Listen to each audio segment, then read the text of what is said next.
오늘 저희들이 살펴볼 본문은 지난주와 같이 계시록 22장 1절로 5절 말씀입니다. 계시록 22장 1절로 5절 말씀. 하나님 말씀입니다. 또 그가 수정같이 맑은 생명수의 강을 내게 보이니 하나님과 및 어린 양의 보좌로부터 나와서 길 가운데로 흐르더라. 강 좌우에 생명나무가 있어 12가지 열매를 맺되 달마다 그 열매를 맺고 그 나무 잎사귀들은 만국을 치료하기 위하여 있더라. 다시 저주가 없으며 하나님과 그 어린 양의 보좌가 그 가운데에 있으리니 그의 종들이 그를 섬기며 그의 얼굴을 볼터이어 그의 이름도 그들의 이마에 있으리라. 다시 밤이 없겠고 등불과 햇빛이 쓸데없으니 이는 주 하나님이 그들에게 빛이심이라. 그들이 세세토록 왕노릇하리로다. 아멘. 오늘 지난주에 우리가 오늘 읽은 이 본문을 4개로 나누어서 생각해 볼 수 있다라고 말씀드렸습니다. 첫 번째는 또 그가 수정같이 맑은 생명수의 강을 내게 보이니 하나님과 및 어린 양의 보좌로부터 나와서 길 가운데로 흐르더라 라는 말씀이요. 두 번째로는 강 좌우에 생명나무가 있어 12가지 열매를 맺되 달마다 그 열매를 맺고 그 나무 잎사귀들은 만국을 치료하기 위하여 있더라. 다시 저주가 없으며 라는 말씀이고, 세 번째로 우리가 살펴볼 수 있는 것은 하나님과 그 어린 양의 보좌가 그 가운데 있으리니 그의 종들이 그를 섬기며 그의 얼굴을 볼 터이요 그의 이름도 그들의 이마에 있으리라. 그리고 마지막 네 번째로는 다시 밤이 없겠고 등불과 햇빛이 쓸데없으니 이는 주 하나님이 그들에게 빛이심이라. 그들이 세세토록 왕노릇하리로다 라는 말씀입니다. 그리고 지난주에는 이것들 중에 우리가 첫 번째 말씀인 또 그가 수정같이 맑은 생명수의 강을 내게 보이니 하나님과 및 어린 양의 보좌로부터 나와서 길 가운데로 흐르더라 라는 말씀에 대해 살펴보았습니다. 그렇다면 지난주에 우리가 살펴보았던 이 말씀을 간단하게나마 다시 한번 되새겨 보도록 하겠습니다. 이 말씀을 해석할 때 가장 중요한 단어가 무엇이라고 말씀드렸습니까? 이 말씀은 계시록 21장과 함께 한 문장으로 엮어서 해석해야 한다고 말씀드렸습니다. 왜냐하면 오늘 우리가 읽은 이 문장이 21장과 동떨어진 또 다른 하나의 문장이 아닌 같은 한 문장에 속한 것이기 때문이라고 제가 말씀드렸습니다. 그렇다면 계시록 21장 1절로 27절 말씀은 무엇에 대한 이야기였습니까? 여러분들이 이미 잘 아시는 것처럼 어린 양의 신부, 즉 교회에 대한 이야기였습니다. 그렇다면 22장 1절로 5절 말씀은 무엇에 대한 이야기겠습니까? 당연히 교회에 대한 이야기겠죠. 그렇다면 계시록 21장 1절로 22장 5절 말씀은 성도가 하나님 나라에서 얼마나 영광스러운 존재로 살 것인가 하는 것과 또 성도라는 자가 그 하나님의 나라, 영광스러운 하나님 나라에서 얼마나 엄청난 축복 가운데서 살 존재인가에 대한 이야기라고 제가 말씀드렸습니다. 그래서 우리는 이 관점에서 지금 22장 1절로 5절 말씀을 살펴보고 있는 중입니다. 특히 이 22장 1절로 5절 말씀을 우리와 같은 성도라는 사람들이 하나님 나라에서 누리게 되는 영원한 축복이 얼마나 놀라운 것인가 라는 것에 초점을 맞추어 살펴보고 있습니다. 한 관점에서 지난주에 우리가 살펴보았던 말씀에 대해 간단하게 다시 한번 새겨보도록 하겠습니다. 이 문장을 해석하는 데 있어서 해석당 가장 중요한 핵심은 무엇이었습니까? 그것은 말할 것도 없이 하나님과 어린 양의 보좌로부터 오는 수정같이 맑은 생명수의 강이 무엇인가 하는 거였습니다. 이것의 의미가 무엇이었습니까? 이것을 해석하는 데 있어서 가장 큰 도움은 계시록 4장 6절이었습니다. 여기에서 수정같이 맑은 생명수의 강을 수정 같은 유리바다라고 묘사하고 있는 것을 우리는 계시록 4장 6절을 통하여 발견했습니다. 그리고 이 말씀은 에스겔서 47장 1절에서 예언된 성전 문지방 밑에서 나오는 물의 성취임도 우리는 살펴보았습니다. 그리고 이것이 모세 때에는 이스라엘 백성들이 건넌 홍해라는 사실을 우리는 고린도전서 10장 1절로 2절 말씀을 통하여 살펴보았습니다. 그리고 고린도전서 10장 1절로 2절을 통하여 이것이 세례와 밀접한 연관성을 가지고 있다는 사실도 우리는 발견하게 되었습니다.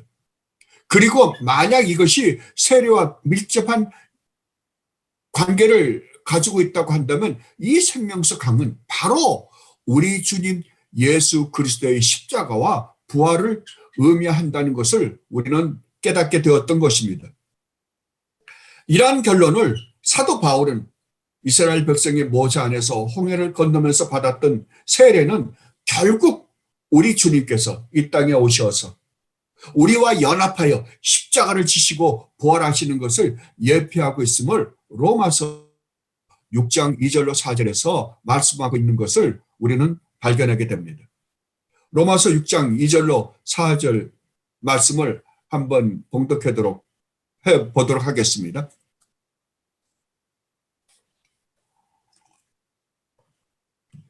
로마서 6장 2절로 4절 말씀입니다. 무릇 그리스도 예수와 합하여 세례를 받은 우리는, 구약에서 이스라엘 백성들은 누가 합하여 세례를 받았습니까? 예, 모세 안에서 홍해를 건너므로 세례를 받았다라고 말씀하셨습니다. 그런데 이제는 어떻다고요? 우리가 예수 그리스도와 합하여 세례를 받았다라고 사도 바울은 우리에게 말씀해 주고 있습니다. 우리는 그의 죽으심과 합하여 세례를 받은 줄을 알지 못하느냐? 그러므로 우리가 그의 죽으심과 합하여 세례를 받음으로 그와 함께 장사되었나니 이는 아버지의 영광으로 말미암아 그리스도를 가운데서 살리심과 같이 우리로 또한 새 생명 가운데서 행하게 하려 함이라. 아멘. 이것에 대해서 제가 홍해 사건을 설명해 드릴 때 이스라엘 백성들이 어떻게 했다고요? 모세와 함께 홍해에 들어가서 죽고 또 모세와 함께 홍해에서 살아나온 것을 뭐라 그런다고요? 예, 모세 안에서 세례를 받았다라고 사도 바울이 고린도전서 10장에서 설명해 주셨습니다. 이것이 실제적으로 이루어진 게 어디에서라고요? 예, 우리 주님과 함께 십자가에서 죽고 우리 주님과 함께 장사되었다가 우리 주님과 함께 살리심을 받아 새 생명 가운데서 행하게 한 이것. 그러니까 모세와 함께 이스라엘 백성들은 홍해에 들어가서 죽었다가 살아나온 그것은 진짜 우리 주님 예수 그리스도 안에서 모든 구약과 신약의 성도들이 예수 그리스도 안에서 예수 그리스도와 합하여 십자가에서 죽고 살아난 것에 대한 예표라고 말씀드렸습니다. 그렇다면 결론적으로 또 그가 수정같이 맑은 생명수의 강을 내게 보이니 하나님과 및 어린 양의 보좌로부터 나와서 길 가운데로 흐르더라라는 이 말씀의 진정한 의미는 하나님 나라에서 성도들에게 하나님과 어린 양의 보좌로부터 주님의 죽으심과 부활의 능력, 즉 복음의 능력이 끊임없이 우리 안에서 흘러나와서 역사하여 영원히 하나님을 즐거워하며 영광을 돌리게 될 것에 대한 예언을 말씀하시는 것입니다. 그런데 놀라운 것은 이 영원한 축복이 언제부터 시작되었다고요? 예, 실제적으로는 우리 주님이 이 땅에 오시는 그 순간 우리 모두 우리 주님이 구원하고자 하는 백성들, 창신의 백성들은 모두 우리 주님 안에 들어가서 우리 주님이 이 구원을 이루시기 때문에 그때 우리 주님이 이 땅에 오시는 순간서부터 우리 구원이 시작되기 때문에 우리의 구원의 역사를 시작할 때 그때부터 이 축복이 우리에게 전해지겠지만 실제로 그것이 우리에게 경험되어지는 것은 우리가 주님을 믿는다라고 고백하는 순간부터 이 복음의 능력은 우리 안에서 시작되는 것입니다. 그러므로 이 복음의 능력은 성령 안에서 우리를 충만케 하여 주님을 온전히 주님만으로 기뻐하며 주님을 찬양하며 살게 한다고 우리 주님이 직접 요한복음 4장 17절에서 말씀하셨습니다. 내가 주는 물을 마시는 자는 영원히 목마르지 아니하리니 내가 주는 물은 그에서 뭐라고요? 영생하도록 솟아나는 샘물이 되리라. 이게 언제부터요? 예, 우리가 주님을 믿는다라고 고백하고 구원받는 그 순간서부터 우리 안에서 용솟음 치는데 이게 언제까지 용솟음 친다고요? 영원히요. 영원히. 예. 지금은 조금 불안전한 상태겠죠. 왜? 우리 불안하니까요. 불안전하니까. 그러나 하나님 나라에서는 어떻다고요? 그것이 온전히 회복되어서 영원히 영광 가운데 솟아나게 될 것이다 라고 주님이 지금 사도 요한을 통하여 말씀하고 계시는 것입니다. 그러므로 우리는 이 축복을 매일매일 누리며 살 때 하나님 나라에서 우리가 영원히 누릴 이 축복을 누리며 또 이 축복을 소망하며 살아가게 될 것입니다. 그것을 이 세상에서 맛보지 못하는데 어떻게 그 나라에서 누리게 될 그 축복을 우리가 맛볼 수 있겠습니까? 그걸 기대할 수 있겠습니까? 그러므로 여러분의 이 축복을 매일 묵상함으로 참된 소망 가운데서 살아가는 여러분이 되시기를 진심으로 바랍니다.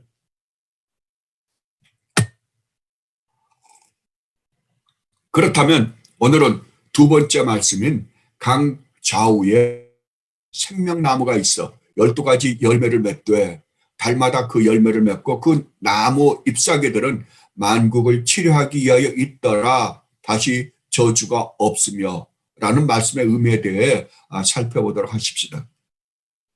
그런데 이 말씀을 가만히 들여다보면 이 말씀은 에스겔서 47장 12절 말씀의 성취임을 우리는 발견할 수 있습니다. 에스겔서 47장 12절에서 이렇게 예언하였습니다. 강 좌우가에는 각종 먹을 과실나무가 자라서, 여기서 과실나무인데 요한계시록에서는 뭐라 그래? 생명나무라고 표현을 했습니다. 그 잎이 시들지 아니하며 열매가 끊이지 아니하고 달마다 새 열매를 맺으리니 그 물이 어디에서 나와요? 성소를 통하여 나옵니다. 지금 그 계시록에서는 뭐라 그랬습니까? 하나님과 어린 양의 보좌로부터 나온다. 그러니까 성소에서 나온다는 말이나 하나님과 어린 양의 보좌로부터 나온다는 말은 똑같습니다. 왜? 성소에서 나오는 게 곧 하나님으로부터 나오는 것이니까요. 그 열매는 먹을 만하고 그 잎사귀는 약 재료가 되리라. 아멘. 이 말씀 하나하나 한번 살펴보도록 하겠습니다.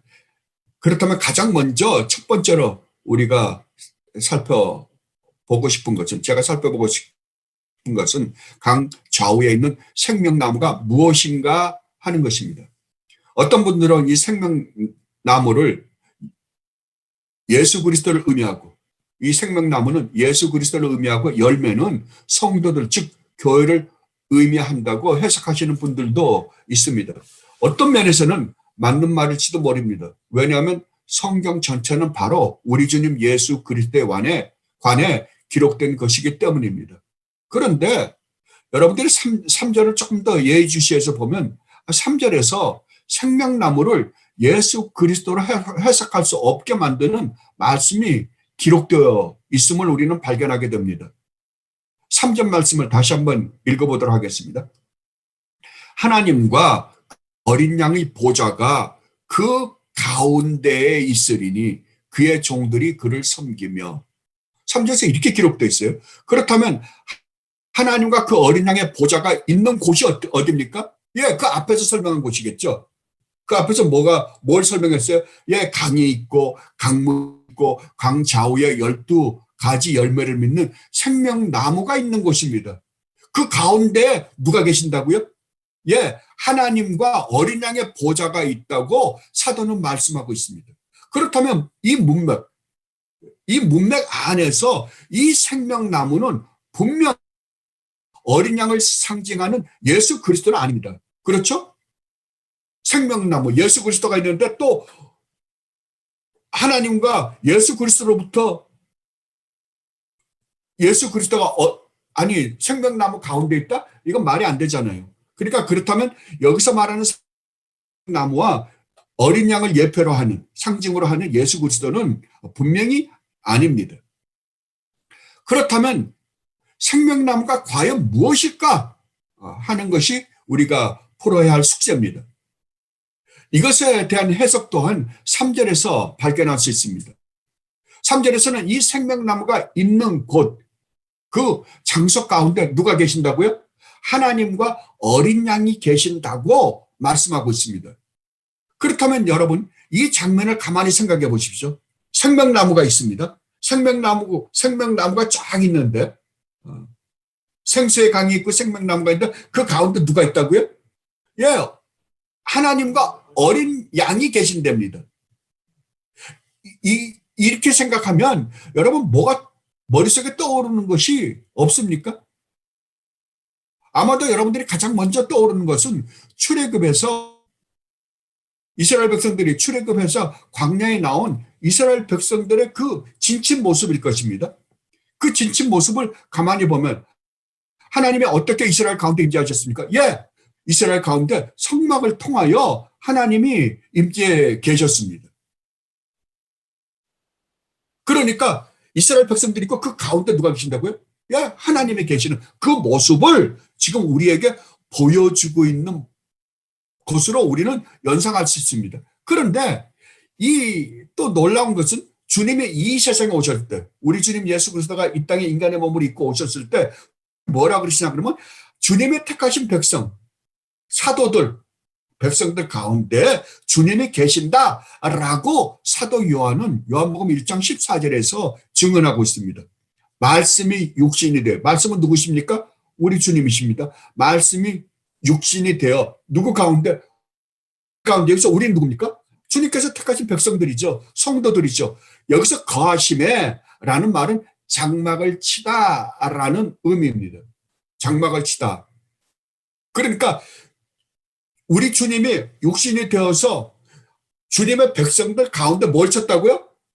장막을 쳤다고. 이스라엘 백성과 똑같이 장막을 쳤다고요. 우리가 그의 영광을 보니 아버지의 독생자의 영광이요 은혜와 진리가 충만하더라. 아멘. 그리고 우리가 이미 살펴본 계시록 21장 3절에서 완성된 하나님 나라에서 하나님이 당신의 백성에서 그들과 함께 어떻게 영원히 거하실 것을 이렇게 말씀하셨습니다. 내가 들으니 보좌에서 큰 음성이 나서 이르되 보라 하나님의 장막이 사람들 가운데 함께 있음에 하나님이 그들과 함께 계시리니 그들은 하나님의 백성이 되고 하나님은 친히 그들과 함께 계시리라. 아멘. 자, 보십시오.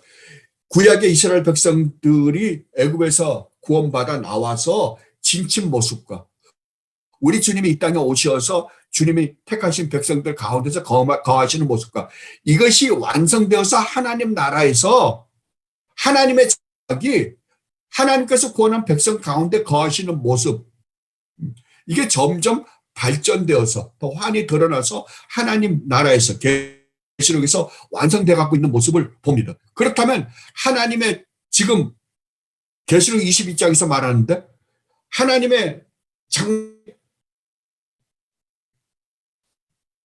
그 생명의 강과 생명나무 있는 그 가운데 있다고 합니다. 그렇다면 이 생명나무는 누구일까요?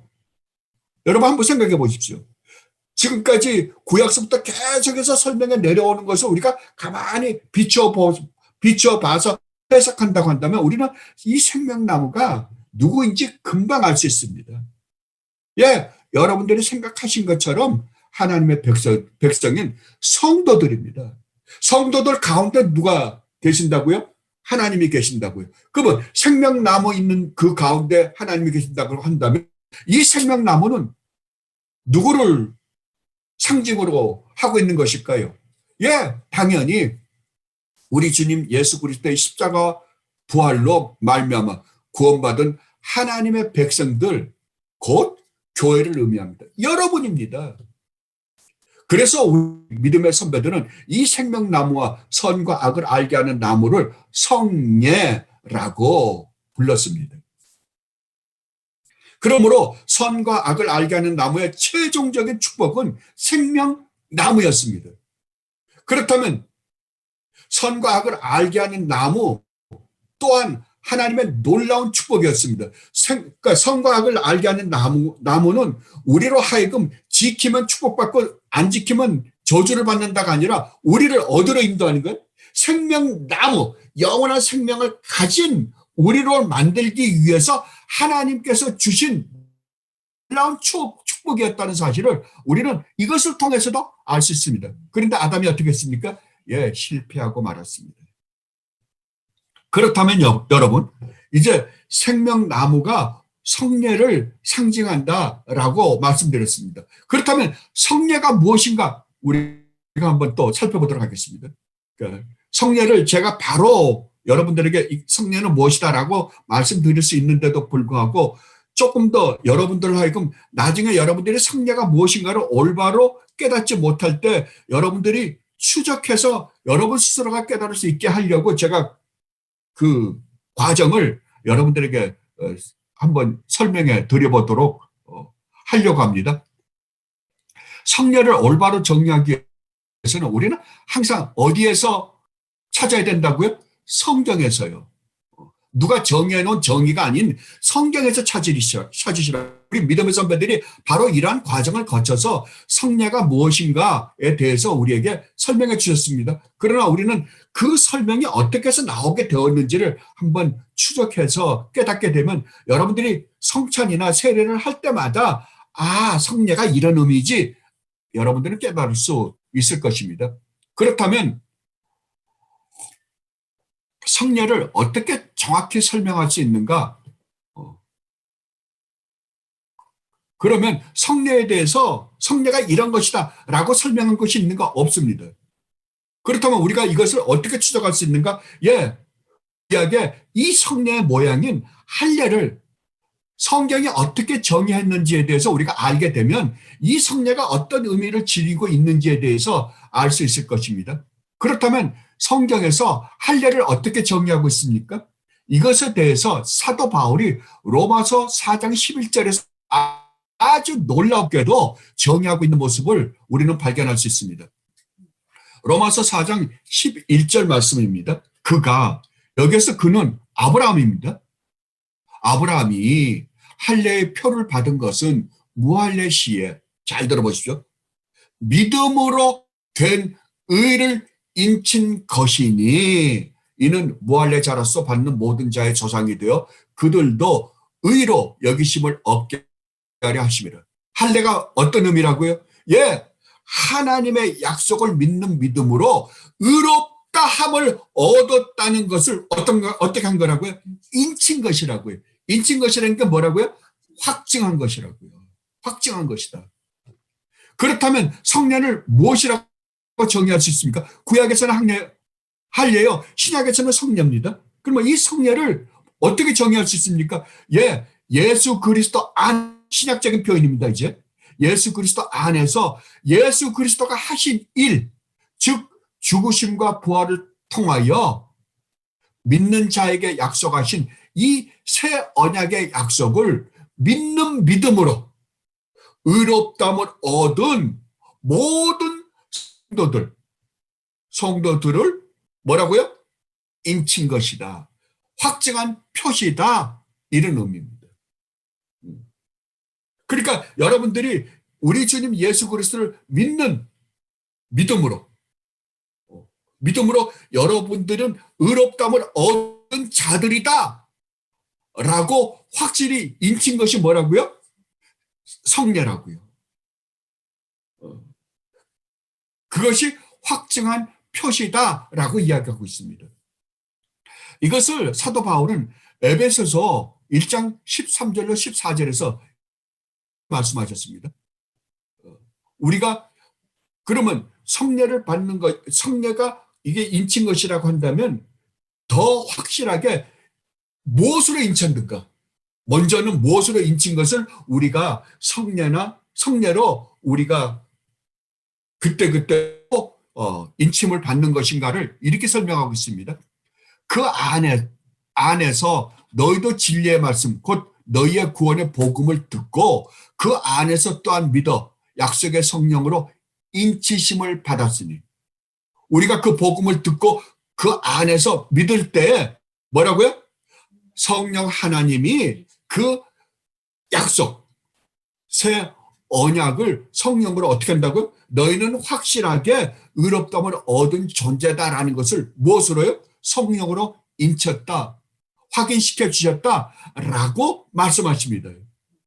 그래서 우리는 우리 기업에 하나님 나라의 유업을 보증이 되사 그 얻으신 것을 속량하시고 그의 영광을 찬송하게 하려 하심이라.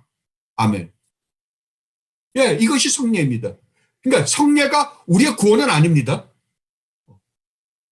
우리가 우리 주님 예수 그리스도를 믿는 믿음으로 말미암아 의롭다함을 얻고 구원함을 얻었다라는 것을 인친 표시지 이게 구원은 아닙니다. 여러분 이거 확실하게 해주십시오. 그래서 세례가 구원의 조건은 아닌 거예요. 구원을 받은 사람, 너는 하나님으로부터 의롭다함을 얻은 자다라는 표시라고요.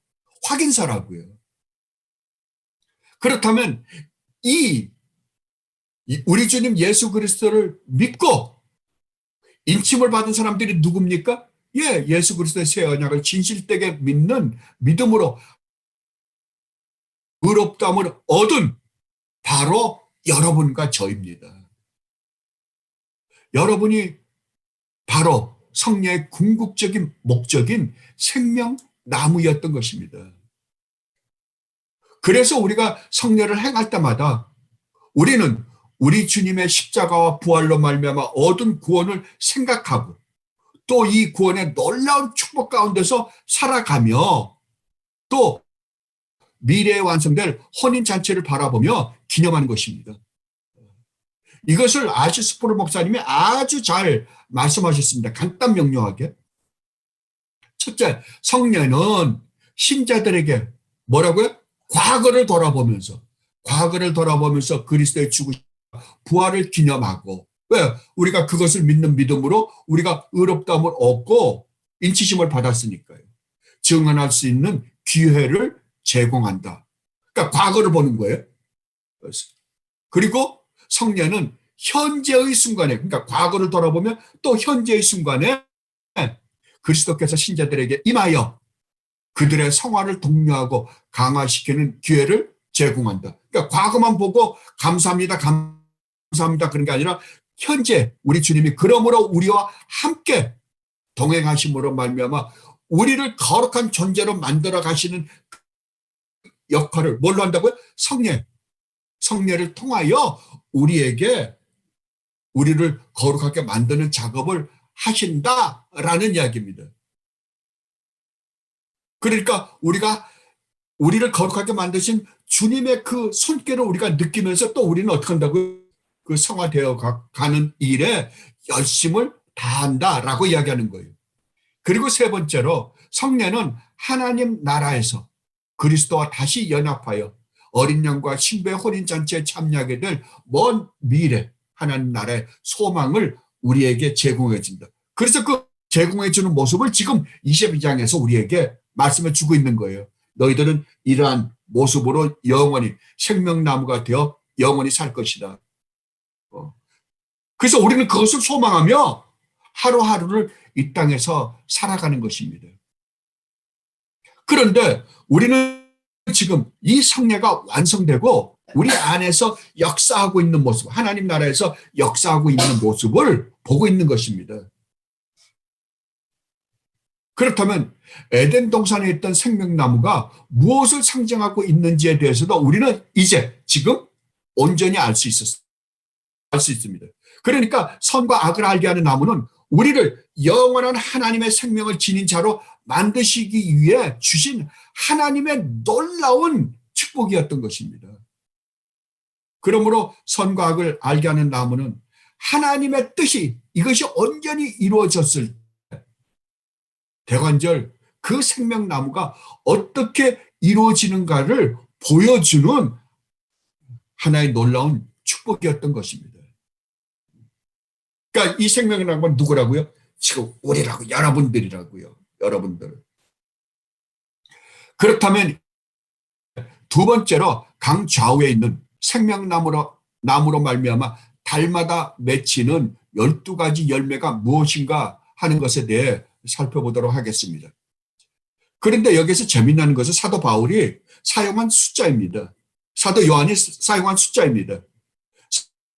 요한은 이 요한계시록에서 수많은 숫자를 사용하셨습니다. 3자, 4자, 7, 10, 12, 24, 144, 666, 14만 4천.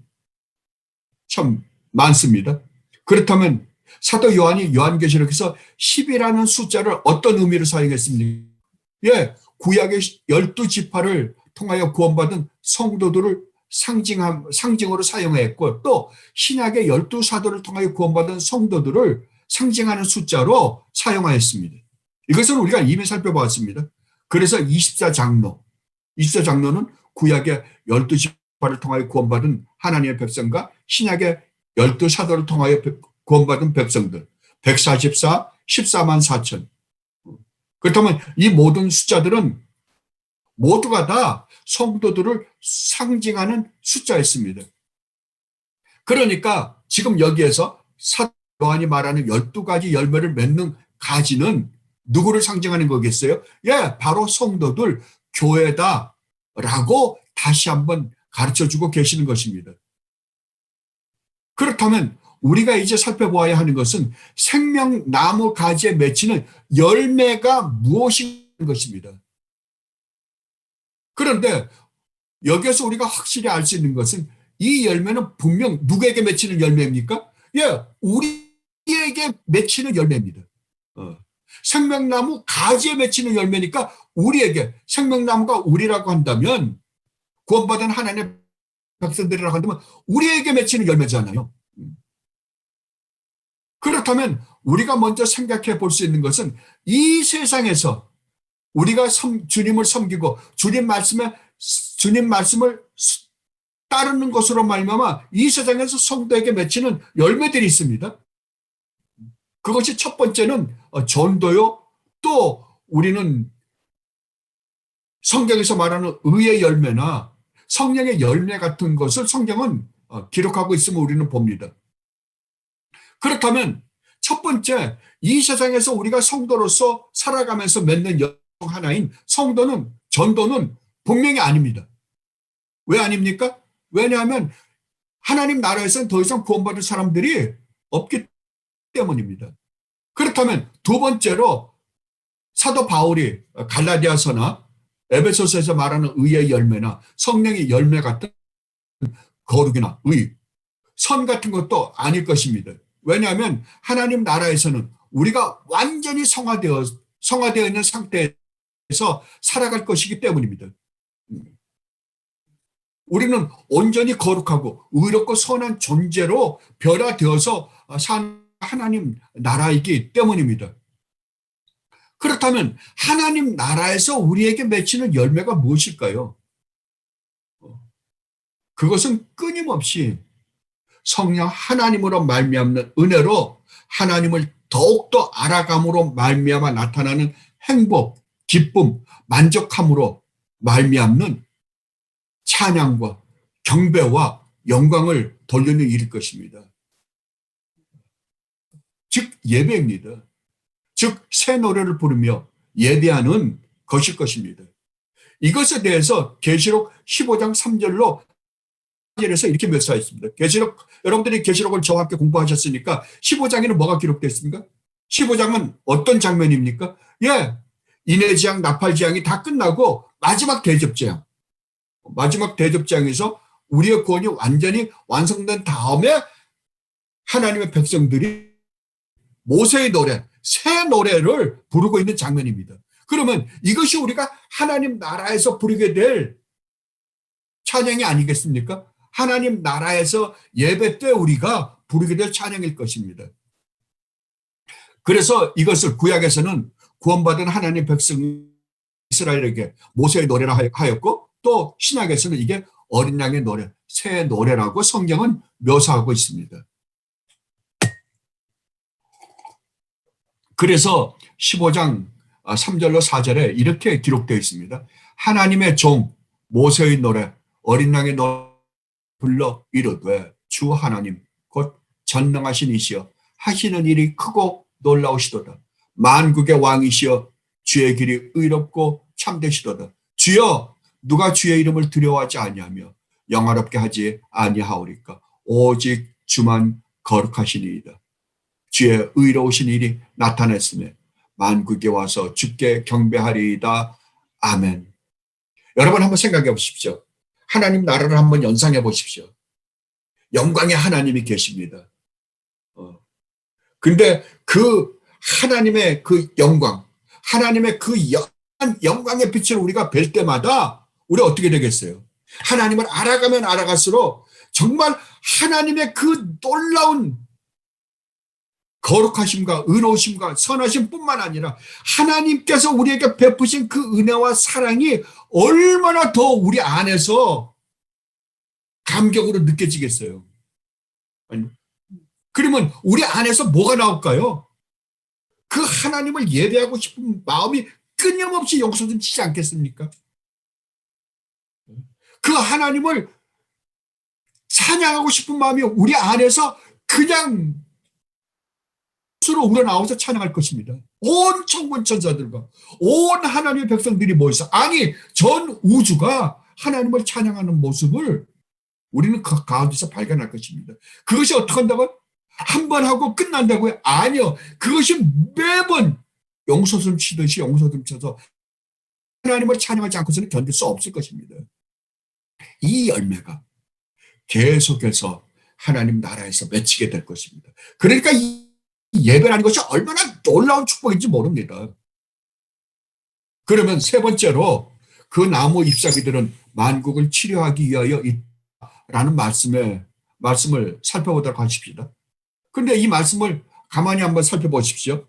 마치 하나님 나라에서 우리가 치료를 필요로 하는 어떤 것이 있는 것처럼 묘사되어 있지 않습니까? 왜? 만국을 치료하기 위하여 있더라라고 그러니까요. 만약 이런 것이 하나님 나라에서 필요하다고 한다면 하나님 나라는 불완전한 나라일 것입니다. 안 그렇습니까? 그렇다면 우리가 이 말씀을 어떻게 해석해야 할까요? 여기에서 우리가 먼저 나무나 나무가지나 나무 잎사귀들은 나무에 붙어 있는 것들입니다. 우리가 앞에서 살펴보았듯이 이것들은 모두가 다 교회를 상징하는 것들입니다. 그렇다면 그 나무 잎사귀들은 만국을 치료하기 위하여 있더라라는 말은 성도 안에서 성도 하나님으로 말미암아 우리 안에서 무엇인가 새로운 것들이 매일매일 창출되어서 나타난다는 것을 의미할 것입니다. 그렇다면 그것이 무엇일까 하는 것입니다.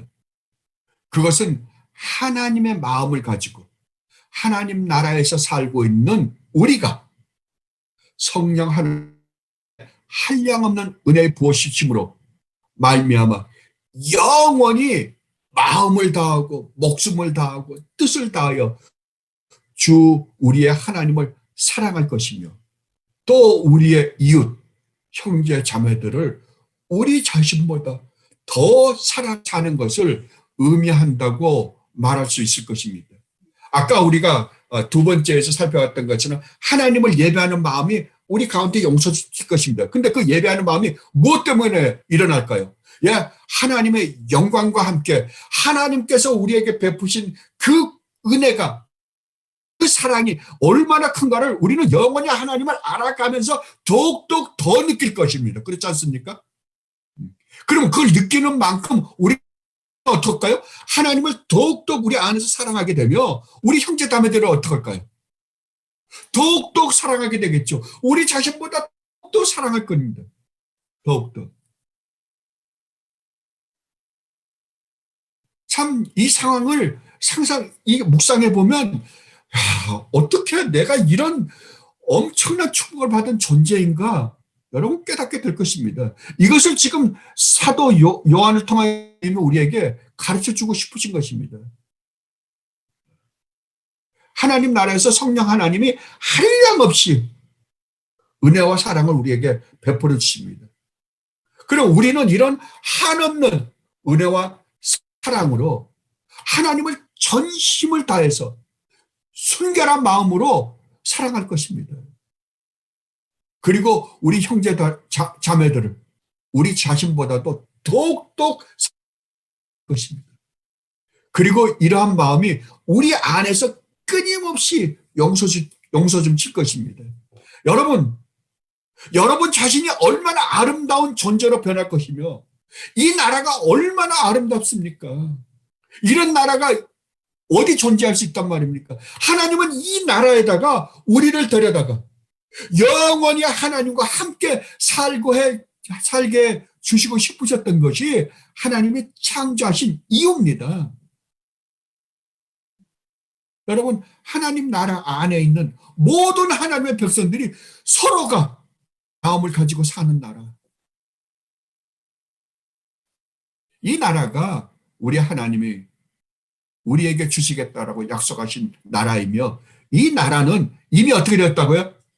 완성되었다고요. 완성되었습니다.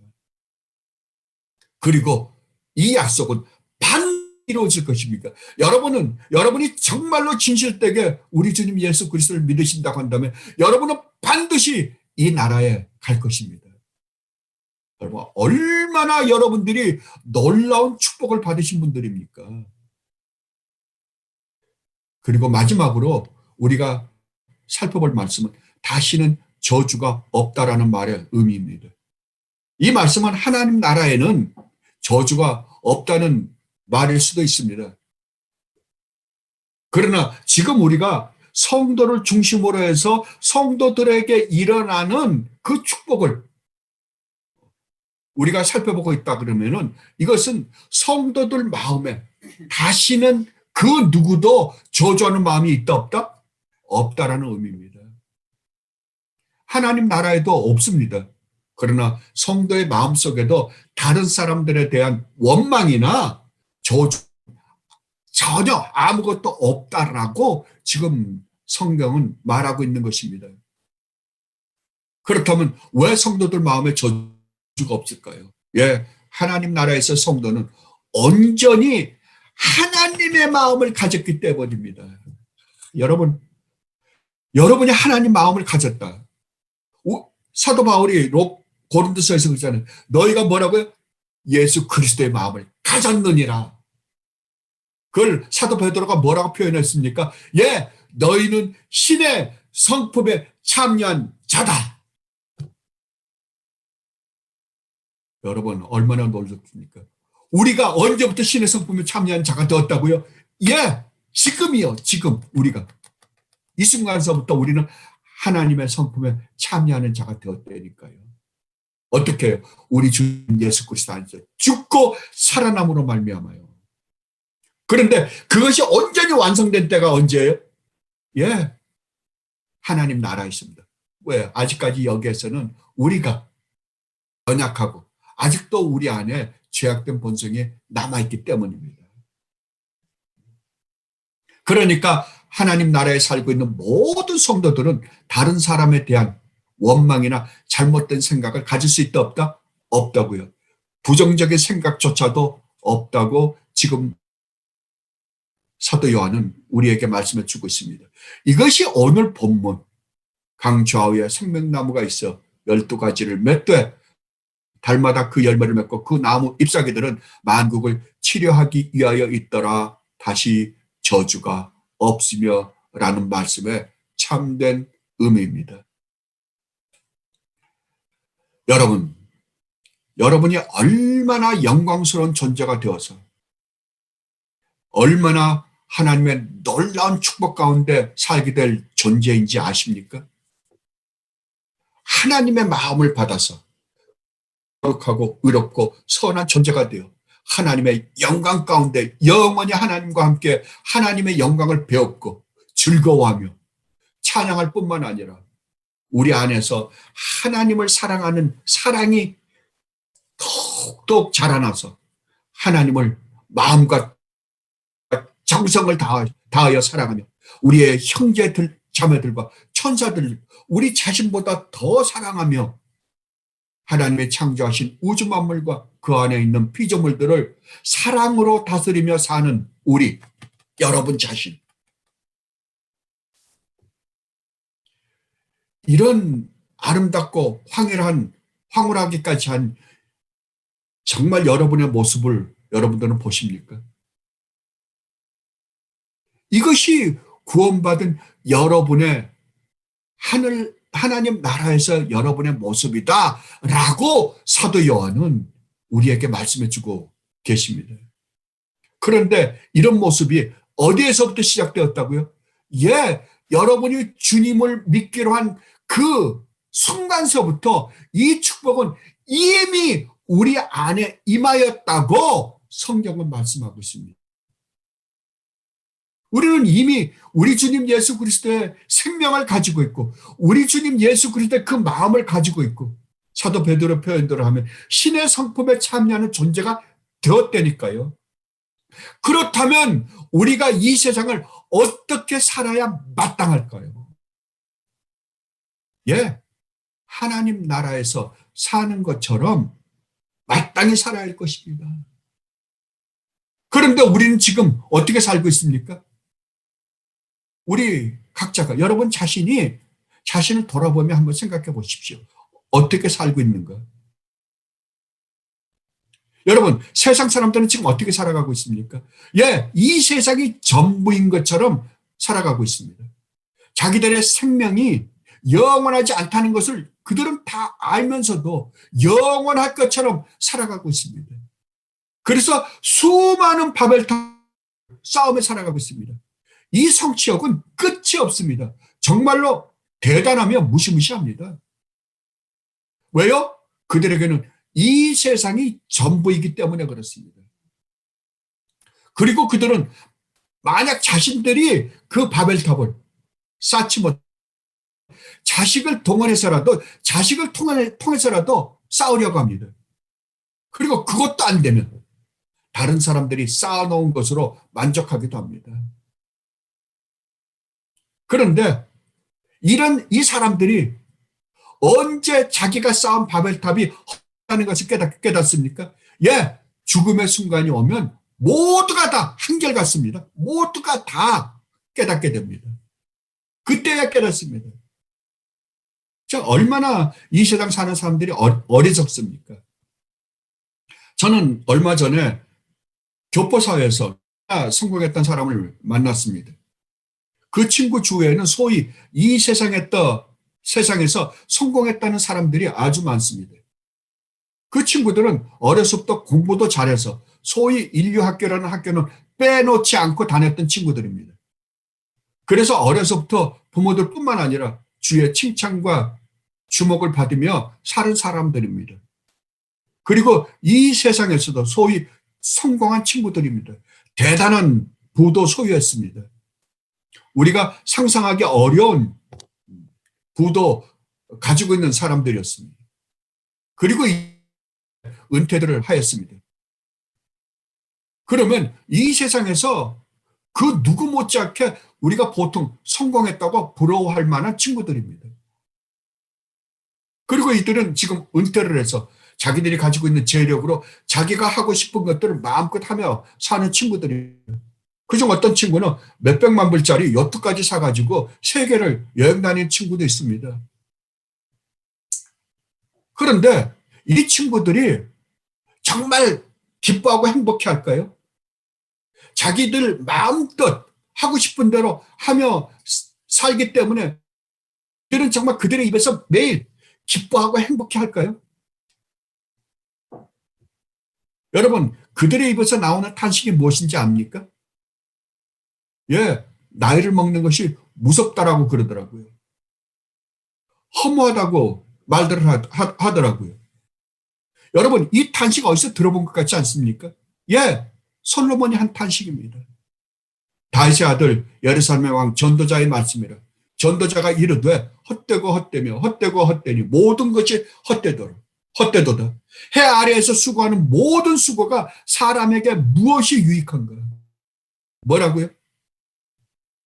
이 세상에서 사도 솔로몬 왕이 이 세상에서 내가 인간이 할 수 있는 모든 쾌락은 다 누려봤다. 왕도 되어보고 부도 가져보고 처분 1000명씩이나 가져보고 별의별 짓을 다 해봤는데 결국 어떻더라고요? 예, 헛되더라고요. 그들이 고백한 고백이 바로 이거였습니다. 헛되더라고요. 나이 먹는 게 무섭더라고요.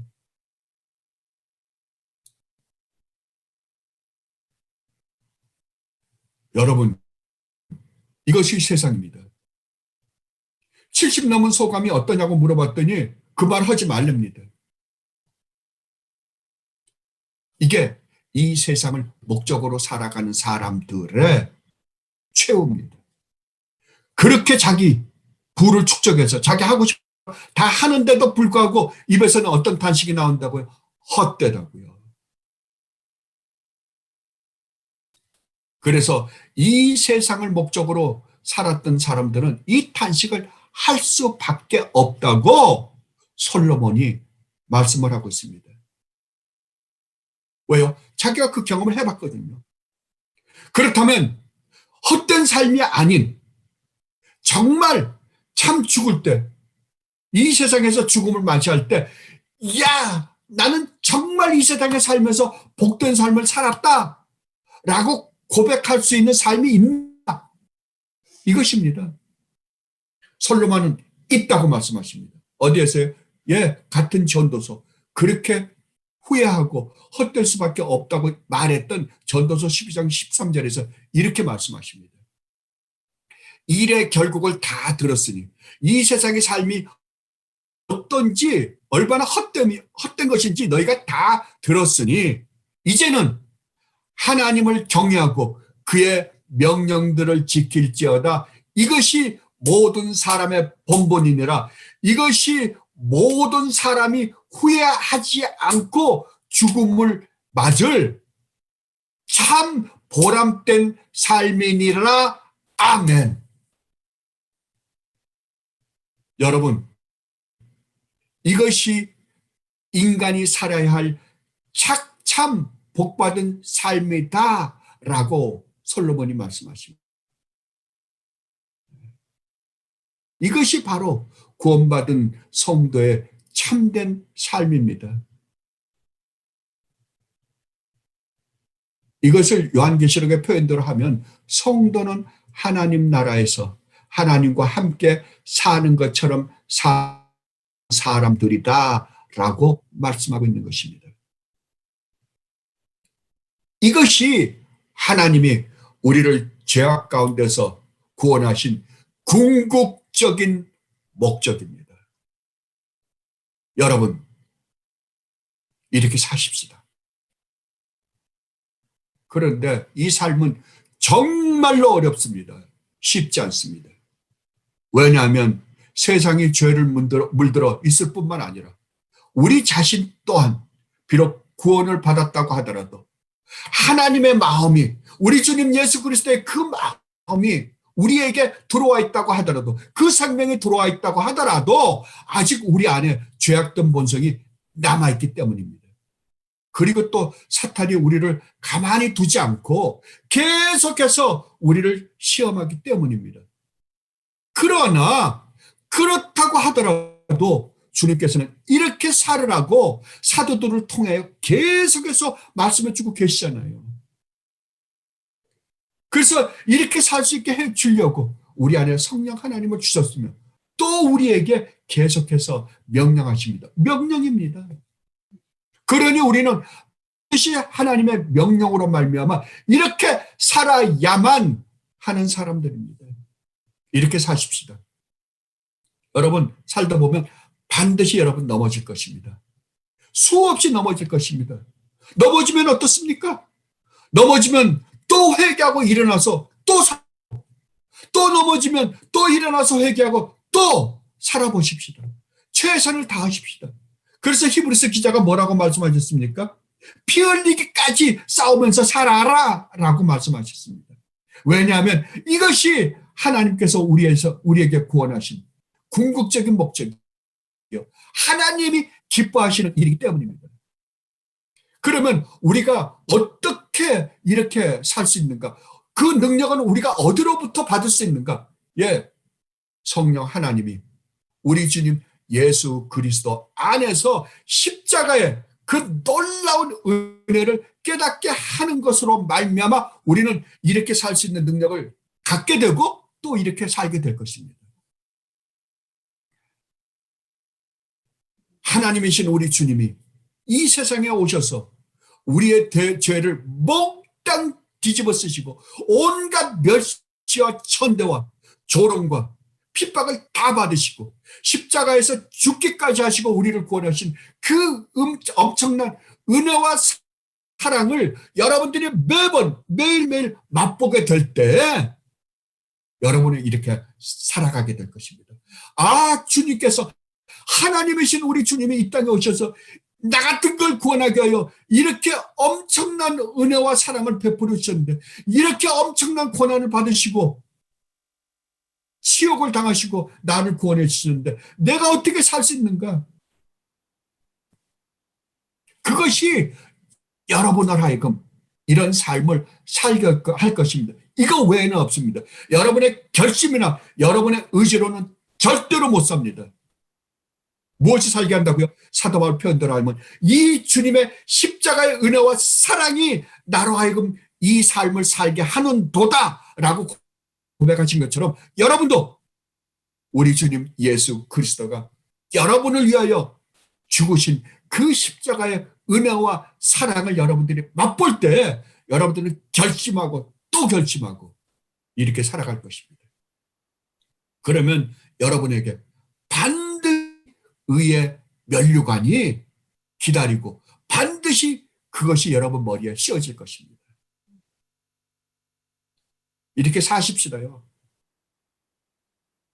저는 이렇게 살겠다라고 결심한 사람입니다. 같이 결심하십시다요. 그리고 정말 이 놀라운 축복을 누리면서 사는 여러분들이 되시기를 진심으로 바랍니다. 기도하겠습니다.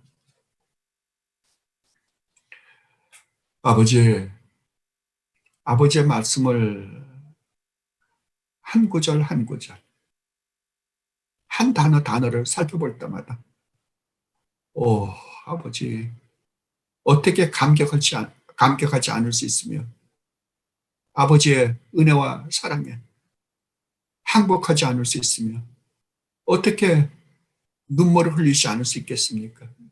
어떻게 우리가 우리의 전 인생을 아버지 앞에 바치지 않을 수 있단 말입니까?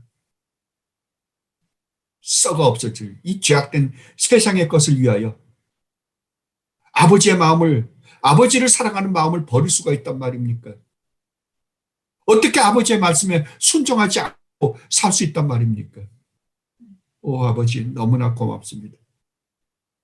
다시 한번 이 삶을 살겠다라고 결심한 주님의 백성들이 되게 하여 주시옵소서. 아버지 너무나 고맙습니다. 감사하며 우리 주님 예수 그리스도 이름으로 기도드립나이다. 아멘.